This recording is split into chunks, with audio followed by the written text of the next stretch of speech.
बच्चों, पिछले 2 वीडियो में मैंने आपको बहुपद के बारे में समझाया था।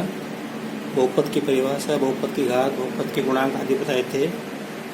अब आशा करता हूँ कि आपने वो वीडियो देख लिए होंगे। अब मैं आपको कक्षा 9 प्रश्नावली 201 जो कि बहुपद से संबंधित है वो मैं आपको हल करवा रहा हूँ। तो देखो, ये है प्रश्नावली 201 और ये प्रश्न दिया है यहाँ पे कि इसमें ये अपने को ये बहुपद दिए हैं और ये बताना है कि कौन कौन, ये अपने को व्यंजक दिए हैं। अपने को ये बताना है कि इसमें से कौन कौन से व्यंजक जो है बहुपद हैं और कौन से नहीं। कारण सहित अपने उत्तर बताओ। मैंने आपको बताया था बहुपद वो होंगे जिसमें घातांक क्या होगी, चर पे घातांक 0, 1, 2, 3, 4, 5, 6 होगी, तो वो बहुपद कहलाएगा। देखते हैं अपन, ये बहुपद है। अब हमको ये बताना है कि ये व्यंजक है, हमको ये बताना है कि बहुपद है या नहीं। तो हम यहाँ पे ध्यान रखेंगे 0, 1, 2, 3, 4, 5 और आगे तक। अगर चर पे घातांक इनमें से होगी तो हम बोलेंगे बहुपद है। तो हम देखते हैं ये चर है, यहाँ पे घातांक कितनी 2 है, यहाँ पे घातांक कितनी 1 है, यहाँ पे घातांक कितनी है 0 है। तो इसलिए सभी पदों में चर पे घातांक इनमें से है, इसलिए ये बहुपद है। ये बहुपद है, ठीक है। क्योंकि लिख दो यहाँ पे, क्योंकि चर पे घात या 2, 1, 0, 2 कहाँ से है, यहाँ से। 1 कहाँ से है, यहाँ से। 0 कहाँ से है, यहाँ से आए। अब मैं अगला प्रश्न ले रहा हूँ। क्या ये बहुपद है? बिल्कुल बहुपद है। यहाँ पे देखो, इसमें चर x था, यहाँ पे चर क्या है, y है। यहाँ पे घातांक कितनी है 2 है, यहाँ पे घातांक कितनी है 0 है। तो ये बहुपद है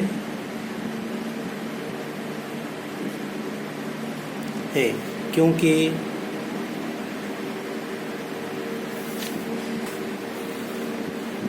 चर पर घात 2 और 0 है, इसलिए बहुपद है। अब मैं तीसरा प्रश्न लेता हूँ, देखते हैं। इसमें चर x था, इसमें चर y, इसमें चर क्या है t। तो हम देखते हैं कि ये जो चर है t, इस पे घातांक इनमें से है क्या। तो यहाँ पे देखो, ये क्या लिखा है वर्गमूल t, और वर्गमूल t का मतलब होता है, इसका मतलब ये होता है कि इसको हटाएंगे तो t पे घातांक 1/2 आ जाएगा, यहाँ पे घातांक t पे घात 1 आ जाएगा, यहाँ पे वर्गमूल 2। तो अब आप देख सकते हो ये बहुपद नहीं है, क्योंकि जो चर है, चर पे घातांक इसमें तो 1 है, लेकिन यहाँ पे घातांक कितनी है 1/2। देखो, इसमें 1/2 आ रहा है कि कहीं नहीं आ रहा, पूर्ण संख्या होनी चाहिए। तो इसलिए ये जो व्यंजक दिया है ये बहुपद नहीं है।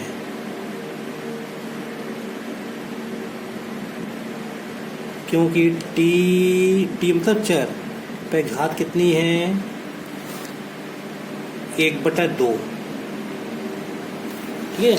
अब आपको 1/2 कहाँ से है, तो इसको अपन इस प्रकार से, जैसे यहाँ पे लिखा हो वर्गमूल x लिखा हो, तो इसको अपन x पे घातांक 1/2 इसको अपन लिख सकते हैं। इसको कहते हैं वर्गमूल और इसको कहते हैं दूसरा मूल, एक ही बात है, दोनों बातें। चौथा प्रश्न है y + 2/y, क्या ये बहुपद है क्या। तो हम देख रहे हैं यहाँ तो y ऊपर है, इस पे घातांक 1 है, लेकिन ये y कहाँ है बटे में। तो अगर मैं इसको ऊपर ले जाऊंगा तो इस पे घातांक जो 1 है वो माइनस की हो जाएगी, मतलब ये हो गया y प्लस ये 2, इस y को मैं ऊपर ले जाऊंगा तो इस पे घातांक 1 थी प्लस की, वो माइनस की हो जाएगी। तो देखो घातांक कितनी, यहाँ पे 1 है, यहाँ पे -1, जबकि मैंने कहा इसके अंदर -1 है क्या, नहीं है। तो बहुपद में चर पे घातांक -1 नहीं होनी चाहिए। तो इसके कारण या इसके कारण ये बहुपद नहीं है, लिख दो। क्या ये बहुपद है क्या, बिल्कुल बहुपद है, लेकिन इसमें चर क्या है x, y, t, 3 चर हैं और घातांक भी 10, 3, 50 हो सकते तो है। लेकिन प्रश्न में क्या पूछा है, प्रश्न में ये पूछा कौन कौन से एक चर में बहुपद हैं, एक चर में बहुपद हैं। तो यहाँ पे तो 1, 2, 3, 4 में से एक ही चर था, लेकिन यहाँ पे 3 चर हैं, इसलिए हमारे प्रश्न का उत्तर नहीं है, इसलिए बहुपद नहीं है। तो यहाँ पे लिख दो ये एक चर में बहुपद नहीं है।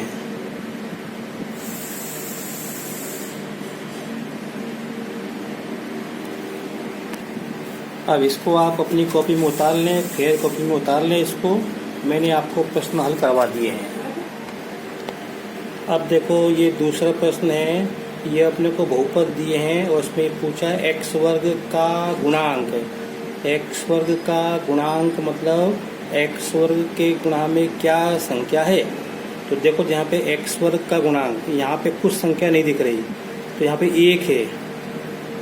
यहाँ पे एक्स वर्ग का गुणांक, ये माइनस लगाए तो -1 लिखेंगे। यहाँ पे एक्स वर्ग का गुणांक π/2 है। अगर यहाँ पूछते एक्स का गुणांक क्या है, तो एक्स का गुणांक यहाँ पे 1 होता, यहाँ पे एक्स का गुणांक 0 होता क्योंकि यहाँ पे एक्स है ही नहीं, और यहाँ पे एक्स का गुणांक 1 होता। आगे एक प्रश्न और दिया है, तो समझ में आ गया होगा। मैंने आपको पहले भी बताया है, अब मैं इसको आपको हल करवा रहा हूँ कि आपको अपनी फेयर कॉपी में कैसे लिखना है। देखो ये अपने को व्यंजक दिया है, पहले हम ये तय कर लें कि क्या ये बहुपद है। बिल्कुल बहुपद है, क्योंकि यहाँ पे घातांक 2 है, यहाँ पे घातांक 1 है, यहाँ पे घातांक x पे घातांक 0 है।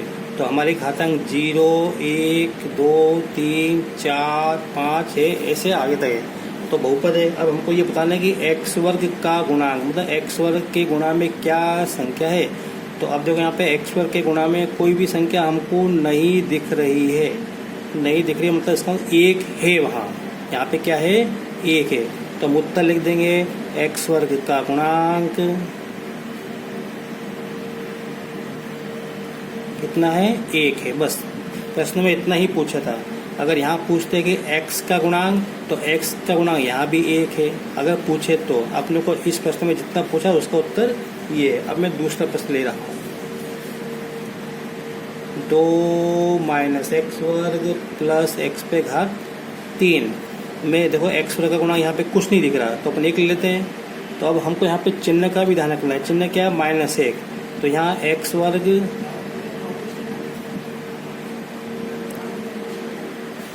का गुणांक क्या है, -1। ये -1, यहाँ से देखो अपने को चिन्ह का भी ध्यान रखना है। फिर तीसरा देखो, इसको बोलते π/2। ये आपने पहले भी पढ़ा हुआ है कक्षा 8 में। x, अब इसमें x वर्ग के गुणा में क्या है, ये π/2। तो यहाँ पे लिखो x वर्ग का गुणांक, ये आपको उत्तर है। x वर्ग का गुणांक π/2 है। कहते हैं वर्गमूल 5x वर्गमूल 2x -1। इसमें x वर्ग का गुणांक क्या है। अब देखो हमसे पूछा है x वर्ग का गुणांक, तो इसमें x वर्ग वाला पद तो है ही नहीं, तो नहीं तो सीधा दिख रहा है x वर्ग का गुणांक 0 है। एक तरीका और है, हम इसमें x वर्ग दिखा सकते हैं। ये देखो ये लिखा मैंने 0 गुणा x वर्ग, 0 गुणा x वर्ग प्लस वर्गमूल 2x -1। अब इसका लिखो चाहे मत लिखो, क्योंकि ये जो पूरा व्यंजक है ये इसके बराबर है। केवल आपको समझाने के लिए लिखा कि देखो आप बताओ x वर्ग के गुणा में क्या है, 0। तो इसलिए ये जो बहुपद है इसमें x वर्ग का गुणांक क्या होगा, 0 होगा। ठीक है, तो लिख दो यहाँ पे x वर्ग का गुणांक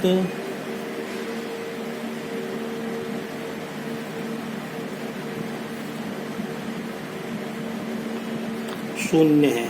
अब 0 चाहे ऐसे लिखो चाहे शब्दों में लिख दो। ठीक है, अब इसके बाद देखो तीसरा प्रश्न मैं बाद में कराऊंगा, पहले चौथा प्रश्न, निम्नलिखित बहुपदों में से प्रत्येक बहुपद की घातांक लिखो। तो यहाँ पे देखो ये बहुपद दिया है, इसकी घात कितनी है, 5x पे घात 3 प्लस 4x वर्ग प्लस 7। तो यहाँ पे सबसे बड़ी घातांक कितनी, चर की 3। तो उत्तर क्या होगा, 3 होगा। अब ऐसे इतने को सब में देखना है। देखो बता, इस बहुपद में x पे घातांक 3, x पे घात 2, यहाँ पे x पे घातांक 0। तो सबसे बड़ी घातांक कौन सी है, 3। तो इसलिए इस बहुपद की घातांक कितनी होगी, 3 लिख दो।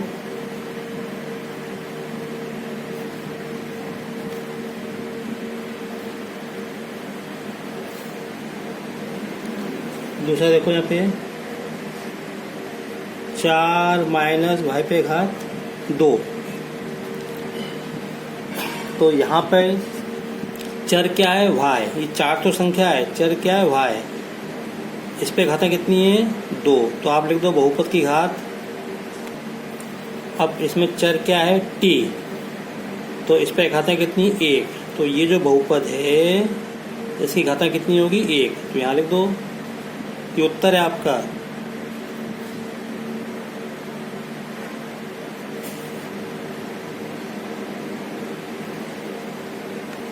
अब देखो यहाँ पे क्या लिखा है 3 लिखा है, यहाँ पे चर नहीं दिख रहा है, चर नहीं दिख रहा, मतलब जैसे इसमें x था, यहाँ पे y था, इसमें t था, तो चर नहीं दिख रहा, तो स्पष्ट है कि इसमें चर की घातांक कितनी है 0 है। तो ये जो जिस बहुपद की घातांक 0 होती है उसको अपन कहते हैं अचर बहुपद।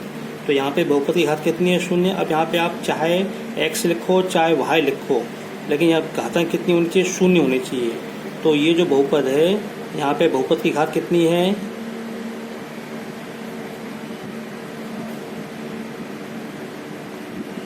0 है, क्या है 0। और देखो अगला प्रश्न है, ये यहाँ पे 5वां प्रश्न है। ये अपने को बहुपद दिए हैं और हमको ये पूछा है कि इनमें से कौन कौन से बहुपद रैखिक बहुपद हैं, कौन से द्विघात और कौन से त्रिघात बहुपद है। इसका मतलब हमको ये बताना है जिस बहुपद की घातांक 1 होगी वो रैखिक बहुपद होगा, जिसकी घातांक 2 होगी वो द्विघात बहुपद होगा, जिसकी घातांक 3 होगी वो त्रिघात बहुपद होगा। तो मैं पहला प्रश्न यहाँ से उठा रहा हूँ। इसके अंदर ये दिया हुआ है x वर्ग प्लस x, ये जो बहुपद है इसकी घातांक कितनी है 2, तो ये द्विघात बहुपद है, लिख दो घातांक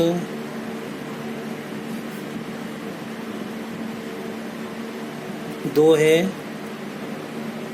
अतः यह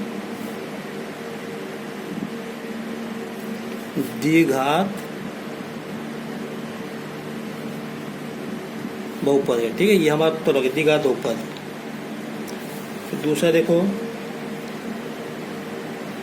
x माइनस एक्स पे घात 3, यहाँ पे घातांक 3 है, यहाँ पे घातांक 1 है, तो उच्चतम घात क्या होती है बहुपद की घात होती है। तो उच्चतम घात कितनी है 3, तो यहाँ पे बहुपद की घातांक कितनी होगी 3, तो आप लोग त्रिघात।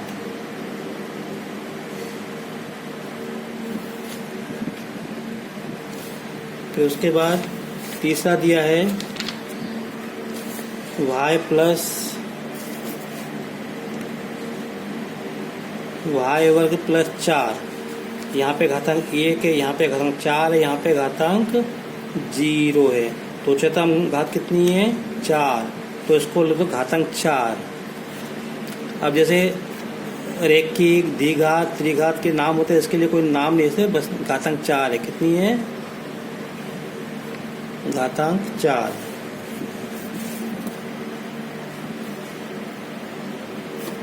सॉरी, यहाँ पे घातांक 4 नहीं है, यहाँ पे घातांक 2 है, तो इसकी घातांक 2 है, तो ये क्या हो गया द्विघात बहुपद हो गया। क्या हो गया द्विघात बहुपद।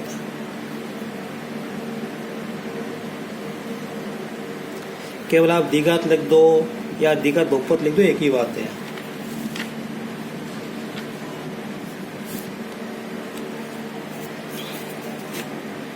फिर ये रहा 1 प्लस एक्स,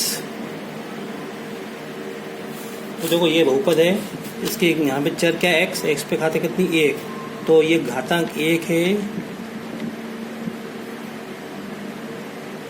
तो जब घातांक 1 होती है तो उसको हम क्या बोलते हैं रैखिक बहुपद।